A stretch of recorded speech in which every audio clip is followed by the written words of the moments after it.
In January 1945, the Soviet and German armies faced each other along the Vistula River line in Poland, aware that the next large offensive could decide the fate of the war in Europe.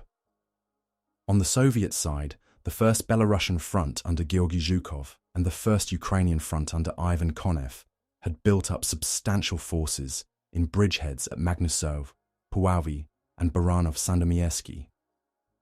Together, they fielded roughly 2.1 to 2.3 million personnel, more than 4,000 tanks and self-propelled guns, and several thousand aircraft, backed by artillery densities, in some sectors exceeding 200 guns and mortars per kilometre of front. Opposing them, German Army Group A and neighbouring formations deployed around 400,000 to 450,000 troops in the Vistula sector, with reduced tank and assault gun strength and limited fuel and ammunition reserves, but still anchored on prepared defensive belts and urban strongpoints. The geopolitical context framed these military dispositions. In the summer of 1944, Operation Bagration had destroyed Army Group Center and pushed the front from the environs of Minsk to the Vistula line.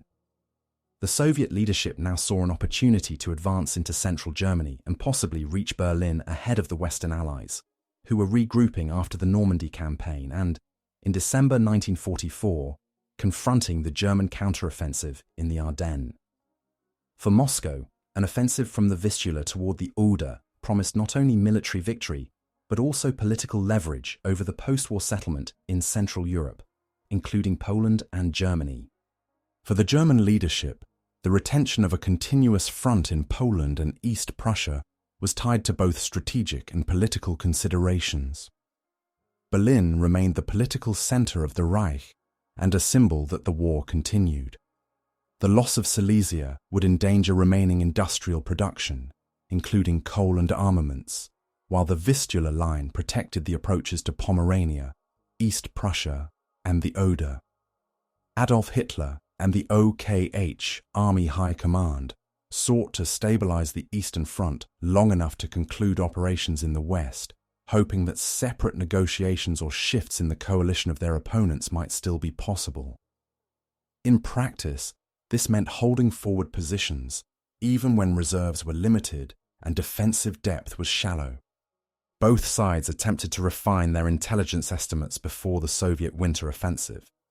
Soviet reconnaissance aircraft and ground patrols tracked German withdrawals, the rebuilding of divisions, and the construction of field fortifications. Radio intelligence and partisan reports from occupied Poland added further detail on troop movements and supply convoys. Soviet staff studies concluded that German forces in the Vistula sector were significantly weaker than during earlier campaigns, with reduced armoured strength and limited capability to conduct large-scale counterattacks. At the same time, Soviet planners were aware that German units in Pomerania and Silesia, outside the immediate breakthrough sectors, could threaten the flanks of any deep advance.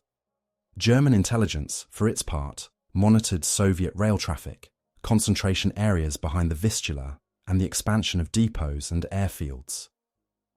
Reports from frontline units and aerial reconnaissance indicated heavy Soviet buildups in the Magnusov and Baranov bridgeheads, but assessments of the exact timing and scale of the coming offensive varied.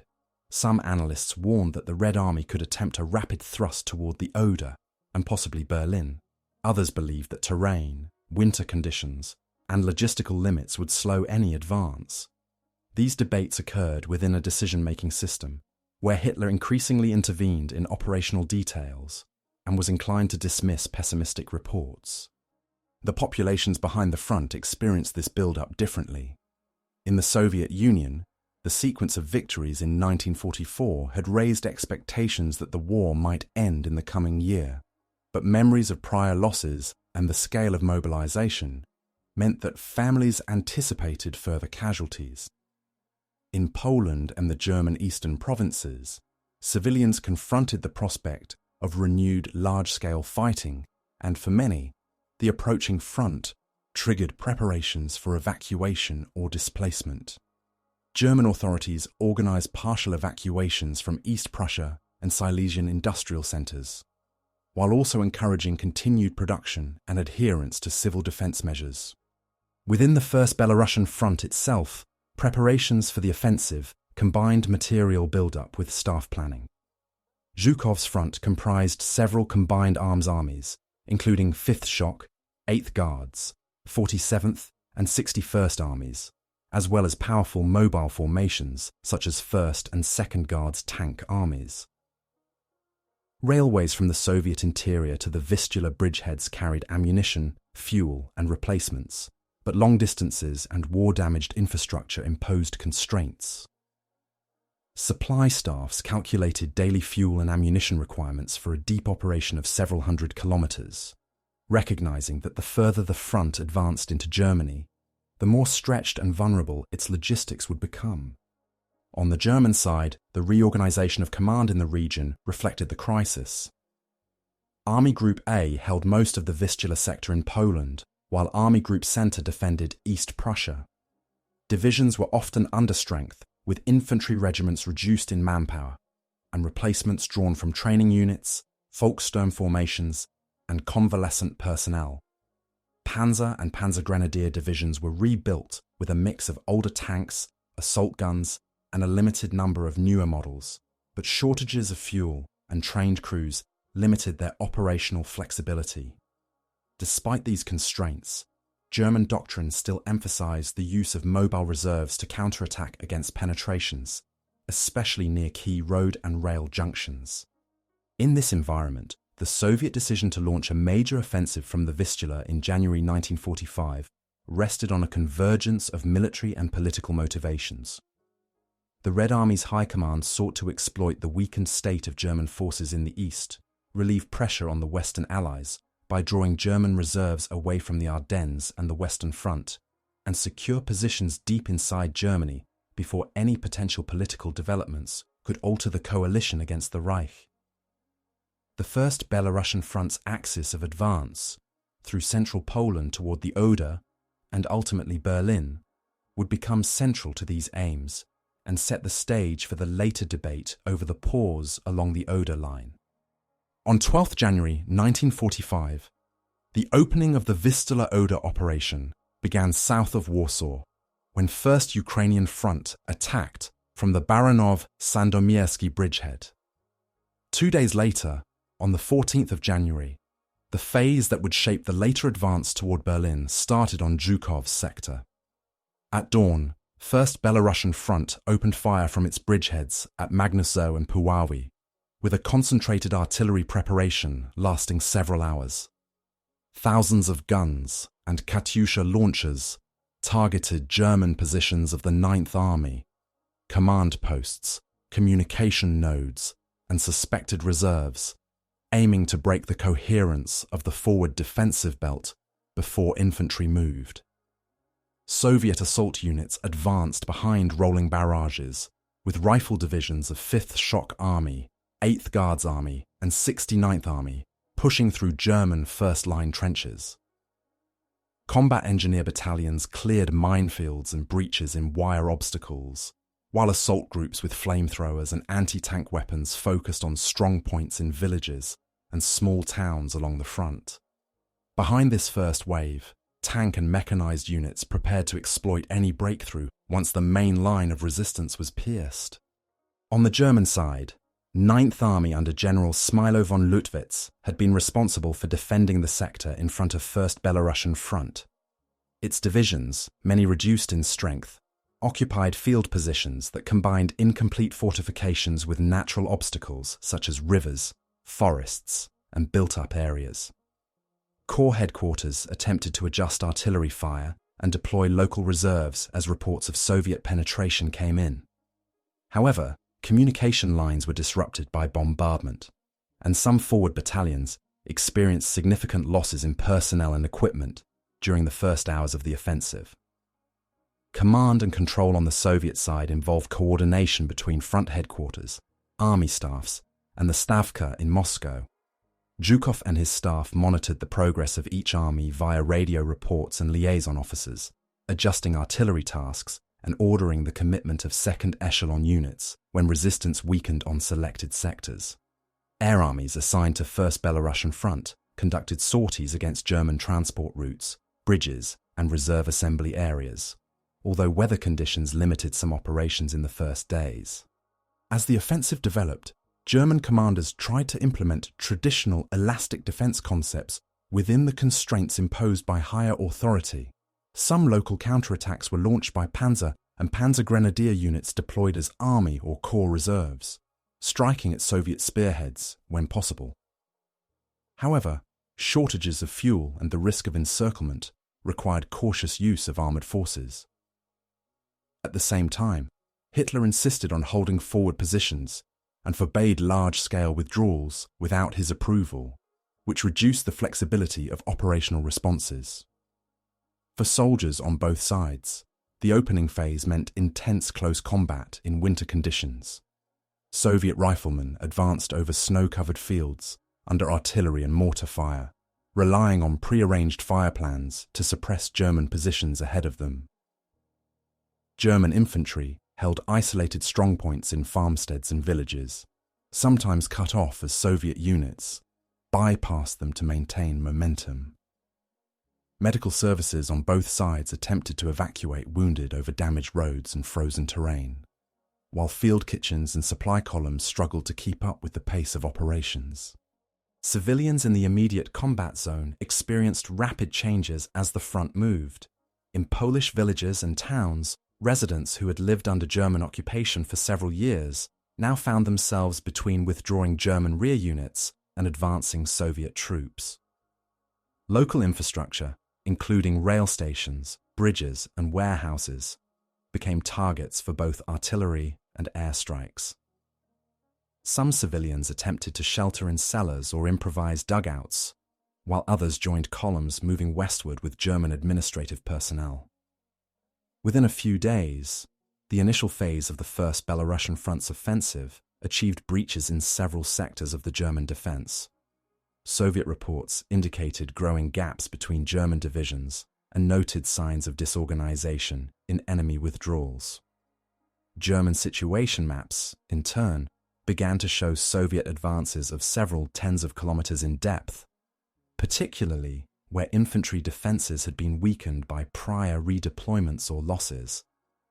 This dynamic set the conditions for the transition from a carefully prepared breakthrough to a deep exploitation phase that would carry Soviet mobile groups toward the Oder River and the approaches to Berlin.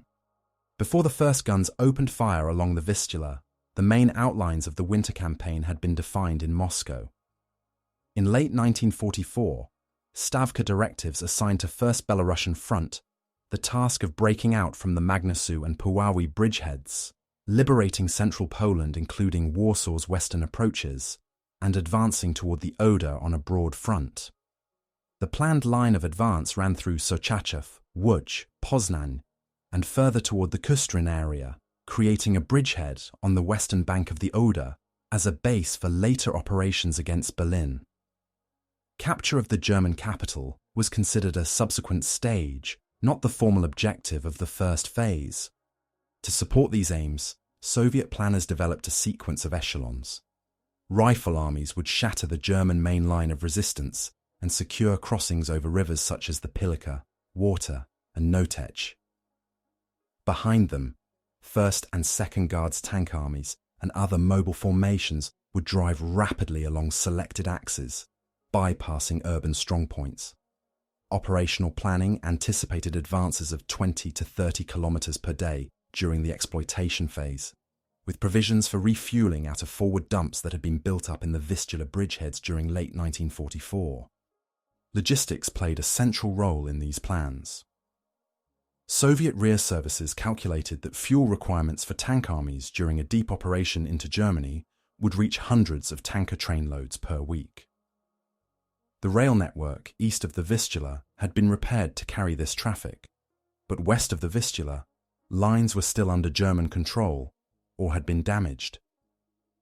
Planning documents assumed that captured lines in Poland could be quickly converted to Soviet gauge and that repair units could restore key bridges in time to sustain the mobile advance. Nevertheless, Staff studies acknowledged that the further spearheads moved toward the Oder, the longer the supply routes would become, and the more vulnerable they would be to weather, traffic congestion, and enemy action. Flank security was another central consideration.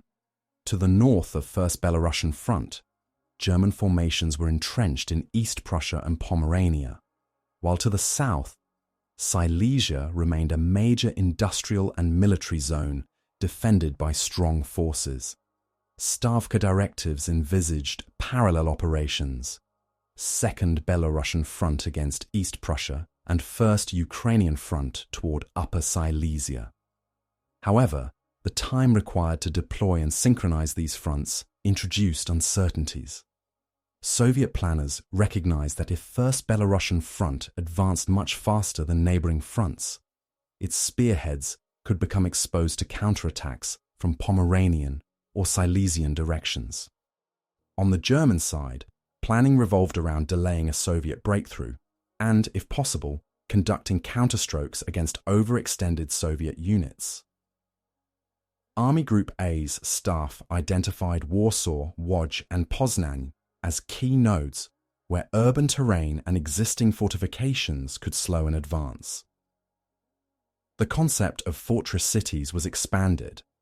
Poznan, later Breslau, and Kustrin received orders to hold even when encircled, tying down Soviet troops and buying time for new defensive lines along the Oder and in Pomerania. Reserve panzer formations were designated for counterattacks once Soviet axes of advance became clear. German logistical planners faced a different set of calculations. With fuel production reduced, priority went to units earmarked as mobile reserves. Railways from Silesia and the Reich interior supplied the front, but Allied bombing and shortages of rolling stock limited capacity. Transport commands attempted to pre-position fuel and ammunition behind threatened sectors, yet the scale of Soviet deployments made it difficult to predict the exact points of main effort. Defensive planning therefore combined fixed forward positions, with the hope that local reserves could be concentrated quickly enough to exploit any Soviet pauses or disorganization. Political and strategic goals shaped both sides' operational thinking. For the Soviet leadership, clearing central Poland and approaching the Oder would reinforce the authority of the Polish Committee of National Liberation, headquartered in Lublin, and allow new administrative structures to be installed in liberated areas. For Germany, retaining at least part of Poland and the eastern provinces was linked to maintaining domestic cohesion and denying the Allies a bargaining advantage in future negotiations. Both governments used propaganda to frame the coming battles. Soviet messaging emphasized liberation and the approach to German territory, while German media spoke of defending the homeland and stopping the advance in front of the Reich's borders. Within First Belarusian Front headquarters, Zhukov and his staff translated these higher-level directives into phased plans with specific objectives for each army. Timetables described when individual formations should reach particular river lines and road junctions. Coordination instructions detailed how mobile groups would pass through infantry corridors, how artillery would leapfrog forward, and how air support would shift from interdiction of rear areas to close support as needed. Yet embedded in these same orders were cautionary notes about preserving operational reserves, maintaining cohesion with neighbouring fronts, and avoiding premature commitments that might leave the front unable to respond to counterattacks. These pre-offensive plans did not explicitly schedule a pause at the Oder or an immediate assault on Berlin. Instead, they defined an operational framework in which the depth and speed of advance would depend on German resistance, logistical sustainability, and the situation on the flanks. The later controversy over whether Berlin could have been taken in February emerged from how these plans interacted with the outcome of the breakthrough and the unexpectedly rapid Soviet progress during the first weeks of the Vistula-Oder operation. In the first days after the artillery preparation, the breakthrough sectors on First Belarusian Front's line turned into corridors for a rapid advance west. Rifle divisions of the 5th Shock and 8th Guards armies widened the gaps in the 9th Army's defences, forcing German regiments to abandon intermediate positions or risk encirclement. Soviet units seized crossings over the Pilica and smaller tributaries, establishing bridgeheads that allowed engineers to bring forward pontoon bridges and improve damaged roads for heavy traffic. Once initial resistance weakened, the Front Command committed its main mobile formations.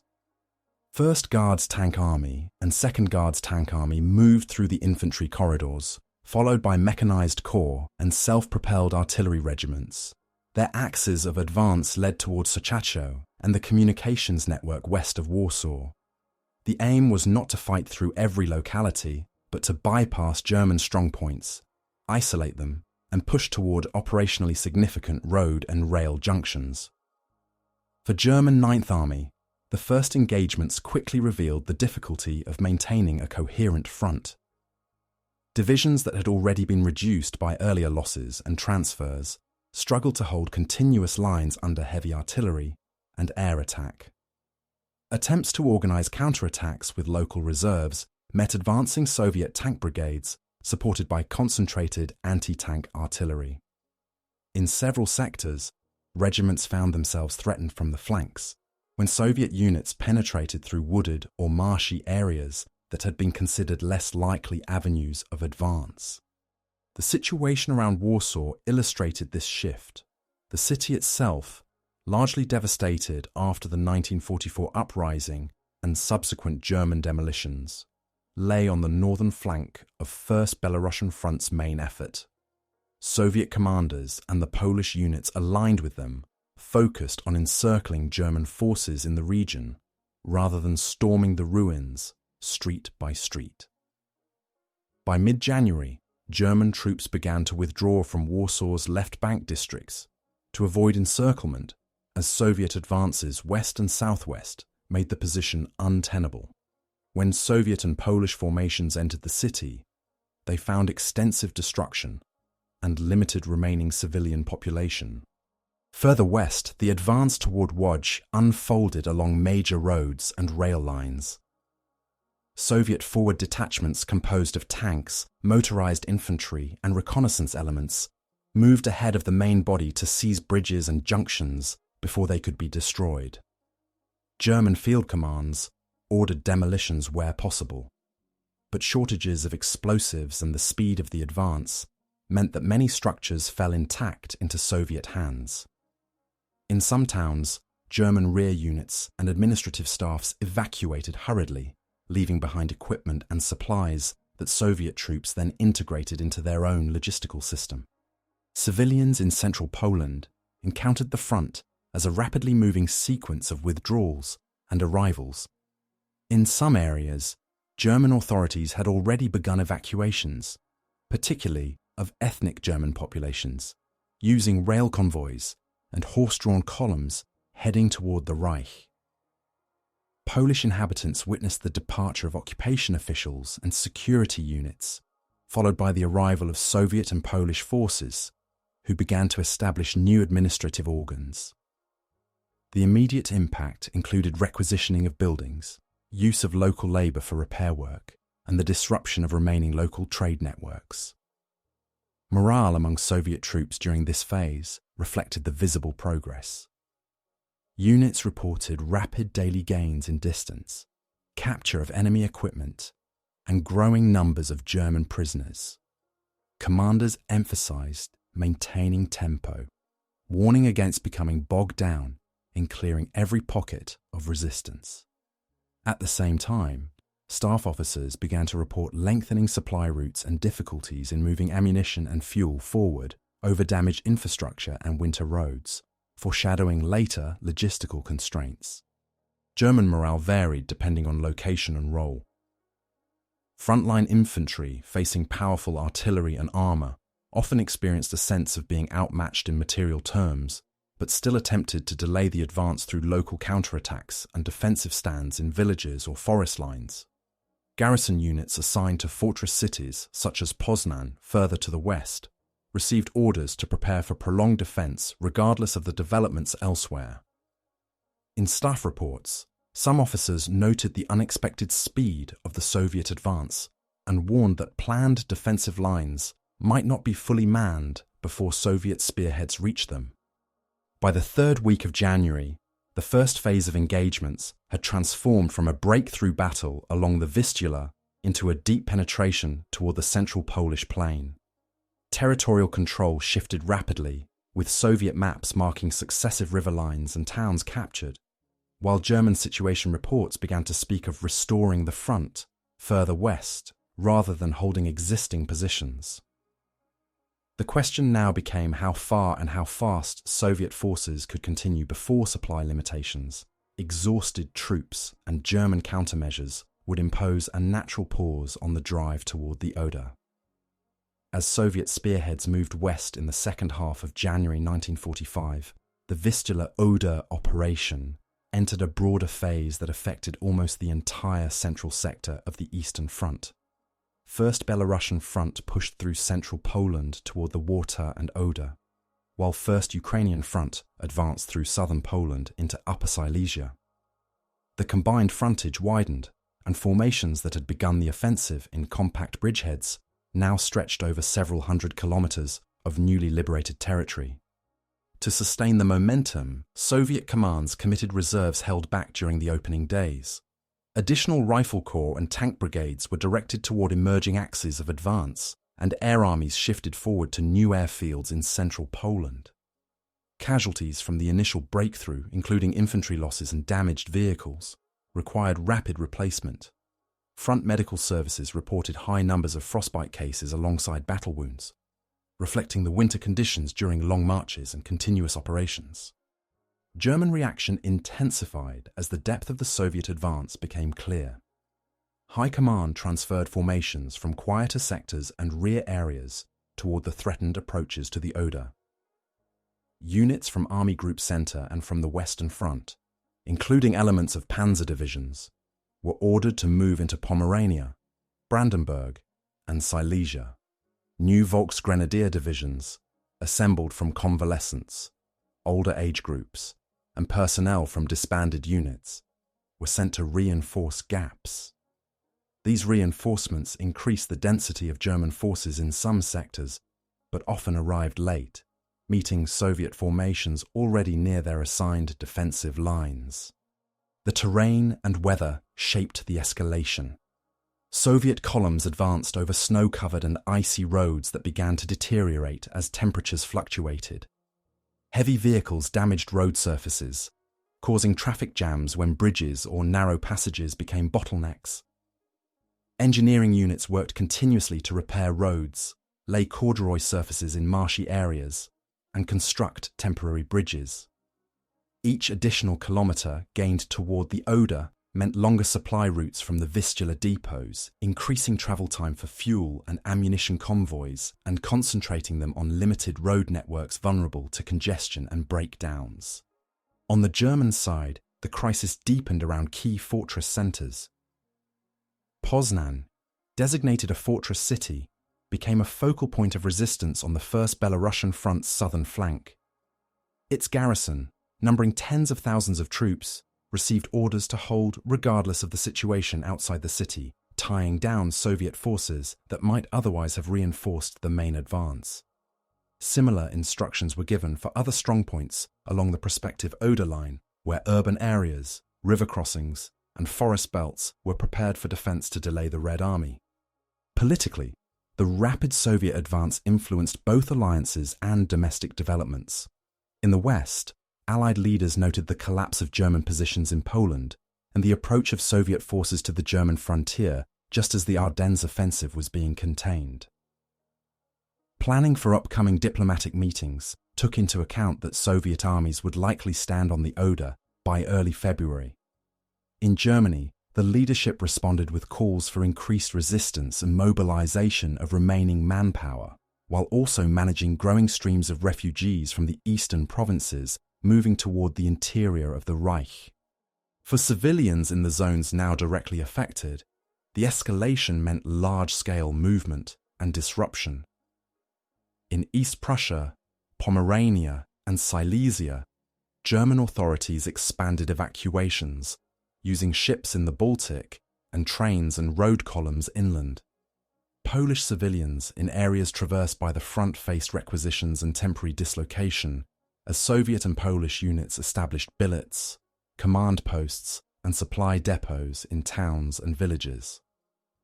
In some regions, local populations experienced successive occupations within days, reflecting the fluidity of the front line. Morale on both sides was tested by the intensity and pace of operations. Soviet units reported fatigue as they covered hundreds of kilometers in continuous fighting and marching, with limited opportunities for rest. Commanders emphasized the strategic importance of reaching the Oder, but also had to account for worn-out infantry, tank crews, and support personnel.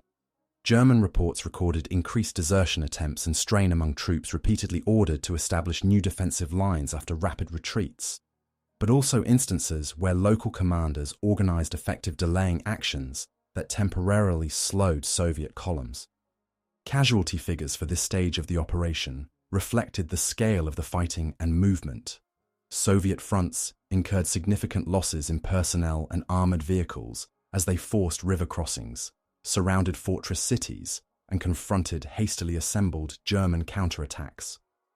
German armies, retreating under pressure and often engaged in rearguard actions, lost large numbers of prisoners, guns, and vehicles, along with dead and wounded.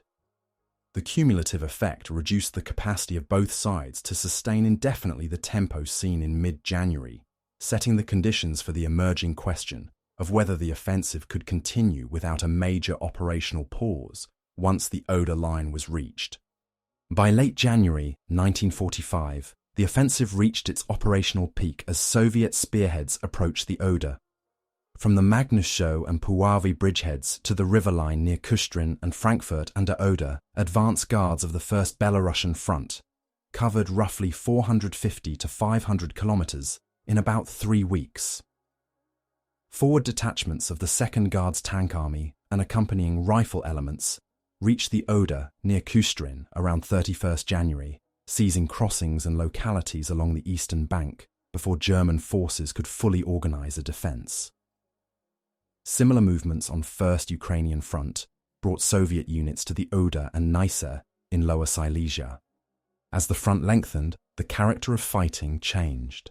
Instead of continuous breakthroughs, Soviet units now encountered improvised German defensive groups along rivers, in forests, and in the outskirts of towns.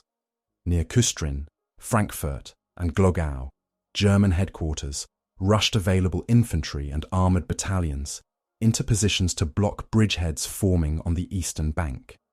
Soviet commanders sought to secure limited crossings, using assault boats, ice floes, and damaged bridges. But large-scale river assault operations were not yet launched. Instead, small bridgeheads were established wherever possible to preempt German use of the western bank as an undisturbed staging area. Inside Poland and eastern Germany, fortress cities marked the trail of the offensive. Poznan, now encircled, became the site of intense urban fighting that continued into February, with tens of thousands of German troops defending the citadel and surrounding districts against Soviet assault groups. Kustrin, declared a fortress, began preparing for a similar role, even as the front line moved around it. These centers fixed Soviet forces that might otherwise have reinforced the spearheads on the Oder, while also consuming German reserves in attempts to keep the fortresses supplied or to break encirclements. Logistical demands reached their highest point during this stage. Fuel columns had to traverse hundreds of kilometers from railheads near the Vistula, over winter roads damaged by continuous heavy traffic. The Soviet rail services converted captured Polish and German lines to broad gauge and repaired bridges, but the process lagged behind the speed of the advance. Daily fuel consumption for tank armies, measured in hundreds of tons, often exceeded the capacity of available truck fleets when weather, road damage, and congestion reduced throughput. Ammunition expenditure remained high, especially in urban operations around fortress cities and in repeated engagements with German rearguards. For German forces, the peak of the campaign meant simultaneous pressure on multiple sectors. Army Group A, redesignated Army Group Vistula in early 1945, had to defend the Oder line maintain links to Pomerania and East Prussia, and support the defense of Silesia. Panzer and Panzer Grenadier divisions arriving from the west or from refitting areas were committed piecemeal to plug gaps near Kustrin and Frankfurt. Some of these formations fielded only a fraction of their theoretical tank strength, with mixed inventories of Panzer IVs, Panthers and assault guns, and limited fuel reserves. Nonetheless, they carried out localized counterattacks against Soviet bridgeheads and advancing infantry, attempting to regain lost villages and road junctions. Civilians in Brandenburg, Pomerania, and Silesia now experienced the front directly. Refugee movements that had begun in East Prussia expanded as residents of towns near the Oder prepared to leave. Long columns of civilian carts, vehicles, and livestock shared roads with military traffic, complicating German redeployments and creating additional obstacles for Soviet pursuit. In some areas, local authorities tried to regulate departures to preserve labour for fortification work, while in others, evacuation became more chaotic as front reports indicated rapid Soviet advances. Within First Belarusian Front, high command decisions focused on balancing exploitation with consolidation. Zhukov and his staff had to determine how much strength to commit to pushing bridgeheads over the Oder versus clearing the rear of fortress pockets and securing communication arteries. Reports from army commanders highlighted units with reduced infantry strength after continuous combat and marches, tank formations with rising mechanical losses, and artillery units whose ammunition stocks were diverging from planned levels due to the speed of operations.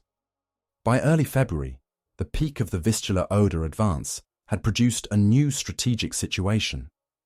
Soviet forces were established on the eastern bank of the Oder at several points, with small bridgeheads on the western bank, while major fortress centres in their rear still resisted. German formations, though weakened, had not disintegrated and now held a shorter, more compact line covering Berlin, Pomerania, and Silesia. The immediate question for both sides was whether the offensive could transition directly into an operation against Berlin, or whether the strain on logistics, exposed flanks, and remaining German forces in Pomerania and Silesia would necessitate a deliberate pause and reorientation of effort. In the first days of February 1945, both sides adapted to the new reality of a Soviet front line on the Oder. For First Belarusian Front, the advance had created bridgeheads near Kustrin and along sectors of the eastern bank, but the northern flank remained open toward Pomerania, where German forces still held substantial territory. Soviet commanders began to redistribute units.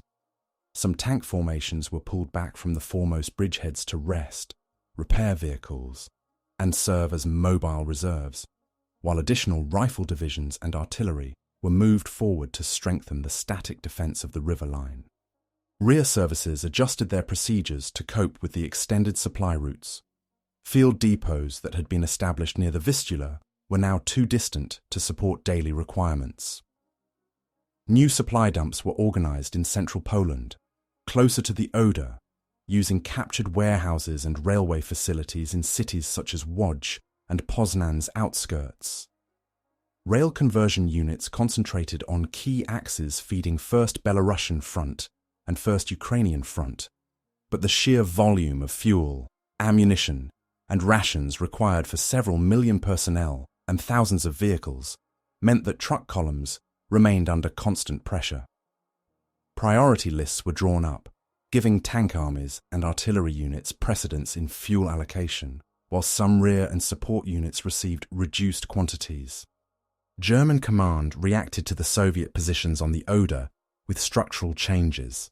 In late January and early February, Army Group Vistula was formed from elements of previous commands to control the sector between the Baltic coast and the Middle Oder, including Pomerania and the approaches to Berlin. This new army group incorporated 3rd Panzer Army and later 9th Army, along with various corps and divisions transferred from other fronts. The aim was to create a coordinated framework for counterattacks against Soviet spearheads and for the defense of Berlin's northern approaches. One of the earliest manifestations of this adaptation was the organization of counteroffensive groupings in Pomerania. German planners identified the region around Stargard and Arnswald as a base area from which to strike at the northern flank of First Belarussian Front. Panzer and infantry divisions, including formations refitted in the Reich interior and units withdrawn from the west, were assembled to form a striking force. Even though many of these divisions fielded reduced numbers of tanks and experienced personnel, their concentration near the Pomeranian rail network allowed them to shift quickly toward threatened sectors. From the Soviet point of view, reports in early February highlighted growing German activity north of the main Oder bridgeheads. Reconnaissance units observed movements of armoured and motorised columns, and intercepted communications suggested preparations for a counterattack. As a response, front headquarters ordered additional forces to secure road junctions leading from Pomerania toward the Oder and to reinforce the shoulders of existing bridgeheads. Some tank corps that had reached the river were redeployed northward, and anti-tank artillery was positioned to cover likely avenues of approach. At the tactical level, both sides experimented with new combinations of forces. Soviet commanders increasingly used mixed groups of tanks, self-propelled guns, and infantry riding on armoured vehicles to respond rapidly to German penetrations, while engineers prepared fallback positions on the eastern bank of the Oder and around key towns. German units, short of fuel and ammunition, relied on concentrated local counterattacks rather than prolonged offensive operations, using available tanks and assault guns to strike at Soviet units that had extended beyond their infantry supports or supply echelons. The psychological dimension of this phase was significant. Soviet troops had reached the last major river before Berlin and could see the goal of the campaign on maps and in orders. At the same time, many rifle regiments reported reduced strength after weeks of continuous fighting and marching, and tank crews dealt with mechanical fatigue in vehicles that had covered several hundred kilometres since mid-January. German soldiers, now defending territory clearly recognised as part of the Reich, received orders that emphasised the defence of home regions and families, but they also confronted frequent redeployments and the knowledge that earlier defensive lines in Poland had been lost in a short period. Civilian experiences reflected these adaptations. In Pomerania and Brandenburg, German residents saw fields and roads filled with both retreating units and newly arriving formations preparing for counterattacks. Local authorities organised labour for fortification work and distributed instructions for air raid and ground defence, while also managing housing and food for troops in transit. In the areas of central Poland now behind the Soviet front, Polish civilians adjusted to the presence of new administrative structures and large Soviet garrisons, with requisitions, repairs to infrastructure, and the reopening of basic services taking place alongside the continuous movement of military traffic. By the second week of February, the pattern of resistance and adaptation had produced a complex front.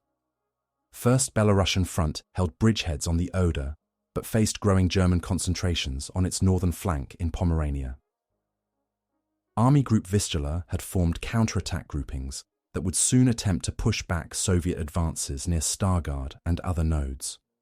Both sides had modified their logistics, command structures, and tactical methods in response to the rapid events of January, setting the conditions for the critical decisions about whether to press directly toward Berlin or to redirect major forces into operations aimed at stabilising flanks and eliminating emerging threats.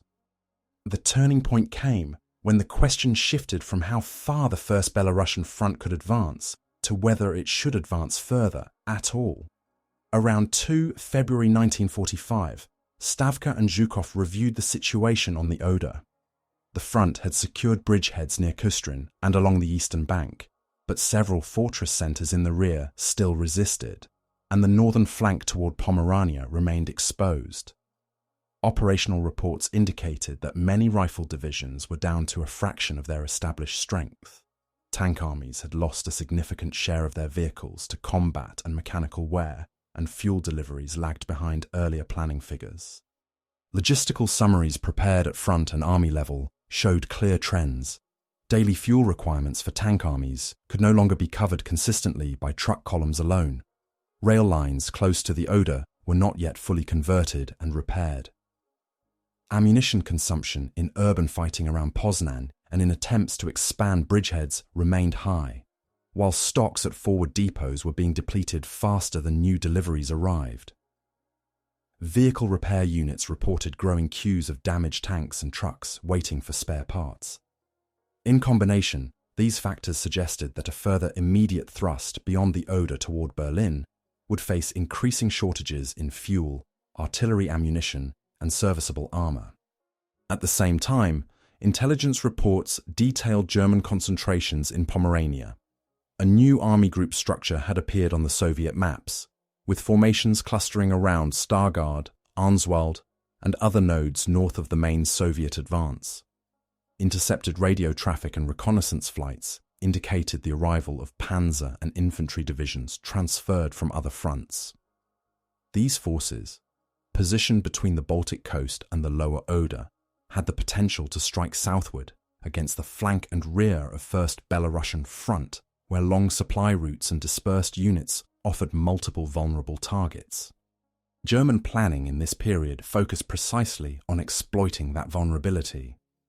Under Army Group Vistulan, staff officers designed an operation to push from the Pomeranian interior toward the Soviet corridor near the Oder, aiming to relieve pressure on Berlin, restore contact with encircled garrisons, and disrupt Soviet logistics. Armoured divisions with mixed equipment sets, including Panzer IVs, Panthers, and assault guns, were concentrated despite limited fuel stocks. The intention was not necessarily to drive the Red Army back to the Vistula, but to inflict enough damage on its forward groupings to delay any further advance toward the German capital. In response, Stavka directives in early February ordered a temporary stabilization along much of the Oder sector and the preparation of an offensive from east to west across Pomerania. For First Belarussian Front, this meant reorienting major forces away from a direct approach to Berlin. Tank armies and several combined arms armies were reassigned to tasks involving the reduction of German positions in the north, in coordination with the Second Belarussian Front advancing from East Prussia. The resulting plan, later known as the Pomeranian Offensive, aimed to clear the entire region between the Lower Vistula and the Oder, eliminating the possibility of a large-scale German counterstroke against the Soviet flank. Within Soviet headquarters, this choice marked a shift in emphasis from exploitation to consolidation. Instead of calculating distances from the Oder to Berlin in operational orders, front staffs now produced timetables for the capture of towns such as Kolberg, Köslin, and Danzig, and for the destruction of German groupings in the Pomeranian hinterland. Bridgeheads on the Oder were to be held and improved, but not used immediately as starting points for a major assault. Engineering units were instructed to fortify positions along the river and to prepare crossing sites for a later phase. For German command, the Soviet decision to pause major offensive activity toward Berlin created both an opening and a constraint. It allowed Army Group Vistula to proceed with counteroffensive plans against the northern flank without facing a simultaneous large-scale Soviet assault on the capital. At the same time, it confirmed that Soviet forces intended to deal with Pomerania in a methodical manner, threatening the remaining ports on the Baltic that were crucial for evacuation and supply. The decision thus framed the coming battles. Instead of a direct struggle for Berlin in February, both sides prepared for a series of operations in Pomerania and along the Oder that would decide the conditions under which a later assault on the capital could occur. Among soldiers on the Oder front, the turning point was visible in changed orders. Offensive driving directions were replaced by instructions to dig in, reconnoitre across the river, and rotate units through rest sectors when possible. Tank crews moved vehicles into covered positions, carrying out maintenance and cannibalizing damaged machines for parts. Infantry companies reorganized, integrating new replacements and redistributing heavy weapons. German troops opposite them fortified riverbanks, constructed anti-tank obstacles, and rehearsed counterattack drills, aware that the relative calm might be temporary. From a civilian perspective, the Soviet pause and reorientation did not mean a halt in the war, but a shift in its main axis. In Brandenburg and along the Middle Oder, German residents experienced a tense interval with periodic artillery exchanges and air raids, but no immediate large-scale ground assault. In Pomerania and the Baltic coastal areas, however, preparations for renewed fighting intensified, and evacuation flows increased. This redistribution of military effort in early February defined the turning point of the Vistula-Oder campaign. A moment when the possibility of a direct February drive on Berlin gave way to a focus on securing flanks and logistics through operations that would extend the fighting northward and delay the final assault on the German capital. By early April 1945, the series of operations that followed the pause on the Oder had reshaped the front in north-central Europe. The Pomeranian fighting, launched in February and continuing into the first days of April, ended with Soviet and Polish units occupying most of the Baltic coast between the lower Vistula and the Oder. Towns such as Köslin, Kolberg, and finally Gdynia and Danzig fell after street fighting that consumed significant infantry and artillery resources. German formations in Pomerania were driven back toward the coast, fragmented or taken prisoner, while remnants withdrew toward Mecklenburg and the lower Elbe. For 1st Belarusian Front, this meant that the open northern flank that had existed in early February was gradually closed. By destroying or dispersing the German groupings that had assembled around Stargard and other Pomeranian nodes, Soviet commands reduced the immediate risk of a major counterstroke against the Oder bridgeheads. Rail lines and ports along the Baltic, once used to supply and evacuate German forces, now became bases for Soviet logistics. Repair units set to work restoring quays, rail yards and road networks to serve as additional supply channels for later operations into central Germany. German withdrawals from Pomerania and parts of Silesia took several forms. Some divisions, after losing much of their heavy equipment, retreated in stages to new positions in Brandenburg and Mecklenburg, integrating replacements and restructured battalions on the way. Others were encircled and forced to surrender, adding to the growing number of prisoners.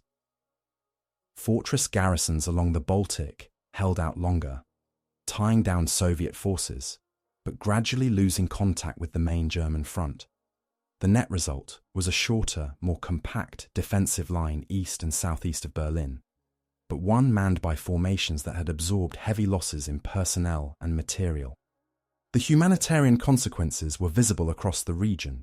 Evacuation efforts from East Prussia and Pomerania had moved large numbers of civilians by sea and land toward the interior of Germany, but many remained in areas reached by the front. Urban centres such as Danzig and Gdynia, struck by artillery and air attacks and then subjected to ground fighting, sustained extensive damage to housing, port installations, and public services. In the Polish territories now behind the front, returning or surviving residents confronted shortages of food, fuel, and medical care in towns that had changed hands and administrations within months. On the Oder itself, the aftermath of the winter advance and the Pomeranian diversion produced a relatively stabilized front by early April. Bridgeheads near Küstrin and in the Frankfurt sector were enlarged and fortified, with additional artillery, engineers, and pontoon units brought forward. Infantry divisions rotated through the line to rebuild strength after earlier engagements. Tank armies, having completed operations in Pomerania, moved back toward the river crossings to prepare for the next major offensive. Supply depots were relocated closer to the Oder, supported by converted rail lines from central Poland and by new routes through the captured Baltic ports. German forces opposite them reorganized under continued pressure. Army Group Vistula, now responsible for defending Berlin from the north and east, deployed its remaining divisions along the Oder and in-depth positions closer to the capital. Defensive preparations included trench systems, anti-tank obstacles, and strong points in villages and suburban areas.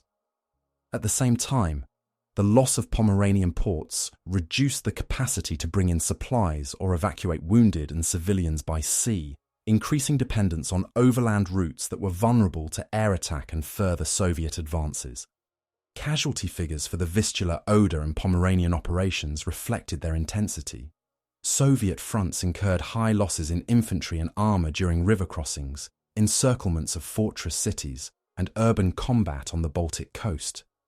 German forces lost large numbers of killed and wounded, and several 100,000 prisoners in the combined retreats and encirclements from the Vistula line to the Oder and Pomerania. These losses weakened both sides for the coming final battles, but Germany, already under pressure on other fronts and from air attacks, had limited capacity to replace its losses in trained personnel and equipment. In the immediate aftermath, soldiers on both sides experienced a shift in focus rather than a reduction in tension. For Soviet units, the conclusion of the Pomeranian offensive brought a brief period of regrouping, re-equipping, and redeployment toward the Oder, accompanied by preparations for river assault exercises and urban operations. German troops, now concentrated on a narrower arc around Berlin, faced orders to hold positions that were recognized as the last line before the capital. Civilians in Brandenburg, already within range of artillery and air raids, prepared for the possibility that the ground battle would soon reach their districts. Thus, by early April 1945, the withdrawal and aftermath phase of the Vistula, Oder and Pomeranian operations had produced a new configuration of forces and territories. The northern flank of First Belarusian Front was secured. The Oder line had been consolidated into a fortified starting position, and German forces had been pushed back onto a reduced defensive perimeter around Berlin and central Germany. The immediate humanitarian and material costs were evident in destroyed cities, displaced populations, and depleted armies, setting the stage for the final offensive that would begin later in April, and for the subsequent debates over whether the earlier pause on the Oder had shortened or extended the path to the war's end in Europe. In later assessments of the Vistula-Oder operation, the pause of First Belarusian Front on the Oder in February 1945 became one of the most discussed decisions of the Eastern Front. By mid-April, when the Berlin offensive began, the front's units had been refitted, Pomerania largely cleared, and bridgeheads on the Oder reinforced with artillery, engineers, and renewed tank groupings. The operational sequence from January to April formed a continuous chain, yet historians and participants returned repeatedly to the question of whether a direct continuation toward Berlin in February might have produced a different outcome. One line of interpretation emphasizes the apparent opportunity in late January and early February. Soviet spearheads had reached the Oder on a broad front, in some places within roughly 60 to 70 kilometers of Berlin.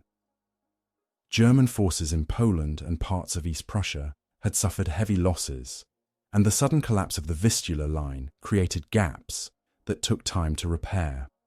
From this perspective, a rapid thrust from the Kustrin bridgehead or neighbouring sectors might have reached the outskirts of Berlin before German command could assemble Army Group Vistula and organise new defensive belts, possibly reducing the duration of the final battle and limiting further civilian and military casualties in Central Europe. A different interpretation focuses on the quantitative constraints visible in contemporary reports. By early February, many rifle divisions in First Belarusian Front were reduced to a fraction of their authorised strength, sometimes to a few thousand personnel. Tank armies had lost a high percentage of serviceable vehicles to combat and mechanical wear during the 450 to 500 kilometre advance, while artillery units had drawn down their ammunition stocks more rapidly than planned.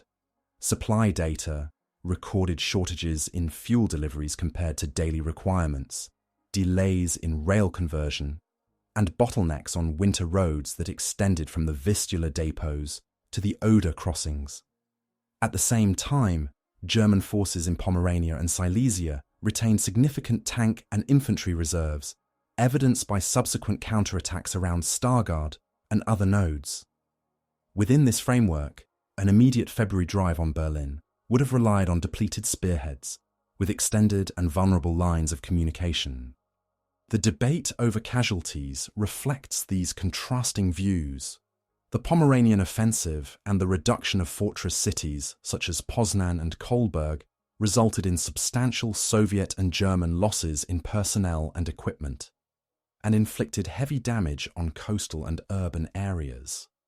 Advocates of the missed opportunity thesis argue that some of these losses could have been avoided if Berlin had been taken earlier, potentially compelling a faster overall German collapse. Others point out that a February assault with understrength divisions, limited artillery stocks, and exposed flanks might have led to protracted fighting on the approaches to Berlin, combined with German counterattacks from Pomerania and Silesia, producing comparable or even higher losses over a less favourable operational configuration. Political and strategic considerations also form part of the legacy. The pause and reorientation coincided with high-level Allied discussions on post-war arrangements and with the consolidation of new authorities in liberated territories, including Poland. Some analyses suggest that securing the Baltic coast, Silesia, and central Poland before attacking Berlin strengthened the Soviet position in later negotiations and ensured that key industrial regions and lines of communication were under firm control. Other studies caution against attributing the timing of the Berlin operation primarily to political motives, noting that operational orders and rear service reports place repeated emphasis on logistics, force regeneration, and flank security as immediate factors. For participants and civilian populations, the memory of these months took different forms. Soviet veterans often recalled the Vistula-Oder advance as a demonstration of operational depth that brought their units to the last major barrier before Berlin, while also remembering the attrition and fatigue that followed weeks of continuous marching and fighting. German soldiers and civilians in Pomerania, Brandenburg, and Silesia remembered the period after the Soviet pause on the Oder as a time of renewed evacuations, fortification work, and local counter-offensives that delayed but did not prevent the final approach to the capital. In Poland and other territories crossed by the front, the operation marked both the end of occupation and the beginning of a new political order. In historical writing, the Vistula-Oder operation and the February pause on the Oder are now commonly viewed as interconnected elements of a broader campaign rather than isolated episodes. The offensive demonstrated the capacity of the Red Army to conduct deep operations across large distances in winter conditions, while the subsequent pause and Pomeranian offensive highlighted the limits imposed by logistics, force exhaustion, and flank threats. Whether Berlin could have fallen in February remains a counterfactual question that cannot be resolved with complete certainty. The available evidence shows that the decision to halt and turn north traded a potential short-term opportunity for a more secure operational base at the cost of additional months of fighting and further losses on all sides before the war in Europe came to an end.